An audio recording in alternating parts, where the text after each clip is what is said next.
حضرت امیر المومنین معاویہ رضی اللہ تعالیٰ عنہ کی چند خصوصیات میں آپ کی خدمت میں پیش کرتا ہوں، یعنی چند وہ معاملات اور امور جس میں حضرت معاویہ نے پہل کی ہے اور اس امت کے پہلے فرد ہیں جنہوں نے وہ کام سر انجام دیے ہیں۔ مثلا ایک تو یہ کہ اس امت میں سب سے پہلا بحری جہاد حضرت معاویہ امیر المومنین رضی اللہ تعالیٰ عنہ نے فرمایا ہے۔ چنانچہ حافظ ابو الفضل شہاب الدین احمد بن علی ابن حجر عسقلانی رحمہ اللہ وفات 852 ہجری وہ فتح الباری میں فرماتے ہیں، قال المحلب فی هذا الحدیث منقبۃ لمعاویہ لأن اول من غزا البحر، یہ حضرت معاویہ کی فضیلت ہے، اس امت کے پہلے شخص ہیں جن نے بحری جہاد کیا ہے۔ اچھا، اسی طرح محکمہ سیکورٹی یعنی سیکورٹی گارڈ رکھنا، حضرت معاویہ پہلے شخص ہیں کہ جن نے حفاظت کے لیے سیکورٹی گارڈ رکھا ہے، اور آج شخصیات کے ساتھ سیکورٹی گارڈ، شخصیات سے مراد دینی اور مذہبی شخصیات، دنیا دار تو پہلے بھی رکھا کرتے تھے لیکن دینی شخصیات کے لیے۔ حضرت امام ابو عمر خلیفہ بن خیاط بن خلیفہ شیبانی رحمہ اللہ وفات 240 ہجری تاریخ خلیفہ بن خیاط میں فرماتے ہیں، وکان رضی اللہ عنہ اول من اتخذ صاحب حرس، حضرت معاویہ پہلے شخص ہیں کہ جنہوں نے گارڈ رکھا۔ یہاں یہ بات اچھی طرح سمجھ لیں، میں غلط فہمی دور کرنا چاہتا ہوں۔ ہمارے ایک بہت بڑے عالم تھے حضرت مولانا عزیز الرحمن ہزاروی رحمہ اللہ، جو خلیفہ تھے شیخ الحدیث مولانا زکریا رحمہ اللہ کے۔ حضرت نے مجھے اجازت بھی دی، خلافت بھی دی چاروں، اور حضرت رحمۃ اللہ علیہ نے ایک بار مجھے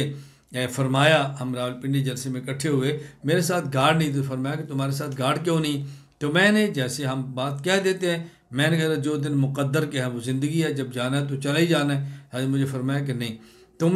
تم یہ سمجھتے ہو اگر گارڈ نہ ہوئے اور تم قتل ہو گئے، تم شہید ہو گئے، تمہیں اجر ملے گا، مجھے خدشہ ہے اگر تم نے حفاظت کا خیال نہ کیا اور تم شہید ہو گئے کہ ایسا نہ ہو کہ قیامت کے دن تمہارا مؤاخذہ ہو۔ کیوں؟ اب یہ تمہاری زبان تمہاری نہیں، امت کی امانت ہے، تمہاری آنکھ تمہاری نہیں، امت کی امانت ہے، تمہارا دماغ تمہارا نہیں، امت کی امانت ہے، حتیٰ کہ تمہارا جسم اب امت کی امانت ہے، اس سے لوگوں کو فائدہ پہنچ رہا ہے، اس کی حفاظت تمہارے ذمے ہے۔ اگر اس کی حفاظت نہیں کرو گے اور یہ ضائع ہو گیا تو مجھے خدشہ ہے کہ تمہاری گرفت نہ ہو، اس لیے میں تمہیں کہوں گا کہ اپنے گارڈ کا انتظام کرو۔ یہ میں نے بات اس لیے کی ہے کہ حضرت معاویہ رضی اللہ عنہ کے بارے میں یہ ذہن نہ بنانا کہ ان کے گارڈ اس لیے تھے کہ صرف ٹھاٹ باڑ مقصود تھے، نہیں، جان کی حفاظت کرنا وہ امیر المومنین تھے، اس لیے وہ علاقہ ایسا تھا۔ حضرت ابو بکر مدینہ منورہ میں تھے، حضرت عمر مدینہ منورہ میں تھے، حضرت عثمان رضی اللہ عنہ کے خلاف جب فضا بنی تو حضرت علی رضی اللہ تعالیٰ نے اپنے بیٹوں کو فرمایا کہ تم ان کا پہرا دو، وہ ان کے بیٹے ان کا پہرا دیتے تھے، لیکن باقاعدہ کسی خلیفہ نے اپنے سیکورٹی گارڈ خود رکھے ہو، اس کی ابتدا حضرت معاویہ رضی اللہ تعالیٰ عنہ نے فرمائی ہے۔